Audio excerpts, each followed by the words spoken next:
Bonjour mesdames et messieurs, je m'appelle Alpha Diallo, étudiant en licence en informatique, groupe 1A. Mes amis et moi avons travaillé sur le projet de jeu de cartes. Alors, voici les deux principaux modules de notre projet. Il y en a bien sûr d'autres qui sont les modules de Pudler que nous avons réécrits pour adapter à notre besoin. Mais quand même, les deux principaux sont les suivants. Dans le module carte.py, on retrouve les informations nécessaires pour la gestion de la carte.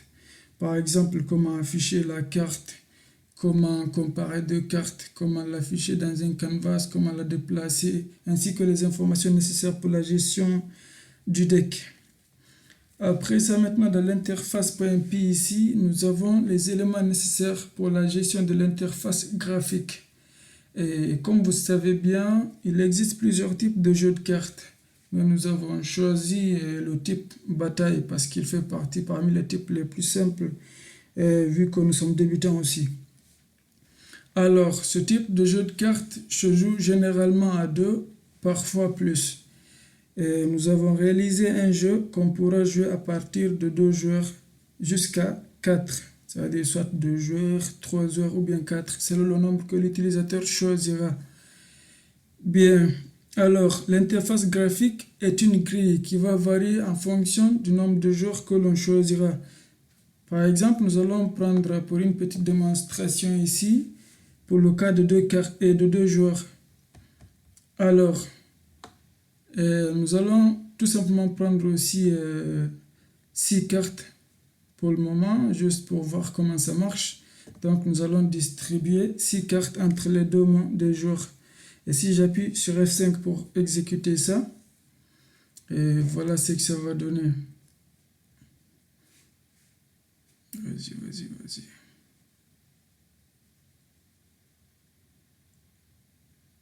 Bien, nous avons alors l'interface graphique ici qui est en fonction des 2 joueurs.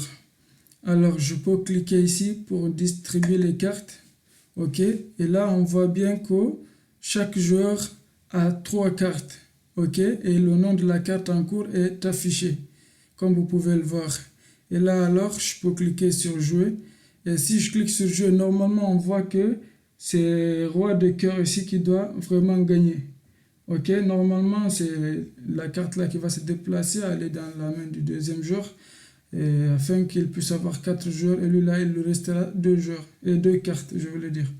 Alors, je clique ici, et effectivement, on voit que c'est parti là-bas, et je peux continuer, jouer, toujours la même chose, et à la fin, quand le premier joueur n'a plus de cartes, c'est le deuxième joueur alors qui va gagner, et il y a les applaudissements. Maintenant, une autre partie qui est très intéressante, c'est au cas où on aura 2 cartes identiques, c'est-à-dire les 2 joueurs ont 2 cartes identiques. Et je peux cliquer sur redémarrer ici pour créer un nouveau jeu. Et là d'ailleurs, c'est programmé pour 26 cartes, il n'y a pas de problème. Et on voit que les 2 cartes de dessus sont identiques. Alors là, qu'est-ce qui doit se passer? C'est-à-dire les 2 cartes là doivent se poser dans la zone du jeu. Maintenant, on envoie les deuxièmes cartes en face cachée. Et les troisièmes cartes viennent en face découverte. Et c'est ces deux-là qu'on va comparer afin de pouvoir trouver la main qui va gagner. Et là, alors, la main qui va gagner remportera les 6 cartes qui sont là. C'est-à-dire 3 autres cartes plus les 3 cartes qui lui appartiennent déjà. Donc, l'une d'entre elles sera à 29. OK, l'autre va diminuer à 23. Et là, quand je clique sur jeu, voilà ce qui va se passer. Vous voyez? Et bien sûr que c'est la main d'en bas qui a gagné, vu que c'est celle-là qui avait la carte dominante. Donc on voit bien que lui, il a reçu 29 cartes, tandis que le joueur 2 a maintenant 23 cartes. Et on peut continuer à jouer ici, ainsi de suite. Mais bon, pour ne pas rendre la vidéo trop longue, l'essentiel c'est de voir juste comment ça marche. Et un autre point aussi à ne pas oublier, c'est le fait que cette règle n'est applicable que lorsque les 2 joueurs ont un nombre de cartes qui est supérieur ou égal à 3. Parce que si par exemple l'une des mains n'a que 2 cartes ou bien une seule carte, on ne pourra pas appliquer cette règle-là. Et nous avons bien tenu compte dans le code. Bien après ça, quand on vient dans la barre des menus ici, dans fichier ici par exemple, On peut cliquer dans nouvelle partie pour afficher bien sûr une nouvelle partie, comme vous pouvez le voir, ou bien on peut venir dans continuer ici pour continuer le jeu et dans quitter ici pour quitter l'application.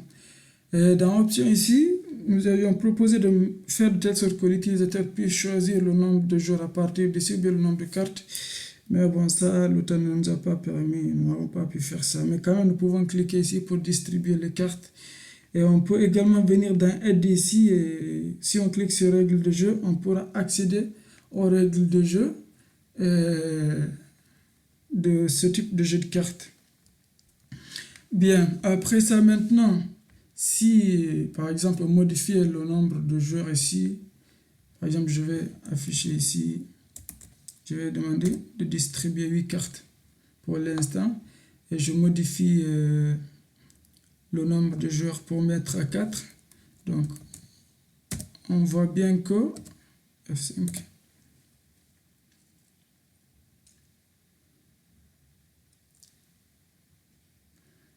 Et normalement, l'interface graphique variera en fonction du nombre de joueurs que nous avons donné ici. Et effectivement, c'est le cas. Alors, je peux cliquer sur distribuer ici pour pouvoir distribuer et sur jeu pour jouer. Donc, c'est toujours comme ça. Et là, cette fois-ci, c'est le joueur 3 qui gagne parce que la carte du dessus c'est supérieure à celle-là. Donc, c'est un peu ça, le jeu en gros. Et je peux cliquer ici, bien sûr, pour quitter ou bien redémarrer pour recommencer avec une nouvelle partie. Et d'ailleurs, si on vient par exemple et qu'on enlève le commentaire là, ça va se jouer automatiquement, quoi. Mais bon, l'essentiel est que c'est juste de montrer un peu l'idée qui est là. Et pour ne pas rendre la vidéo trop longue, je vais m'arrêter ici. Et mes amis et moi sont à votre disposition pour toute autre question. Je vous remercie.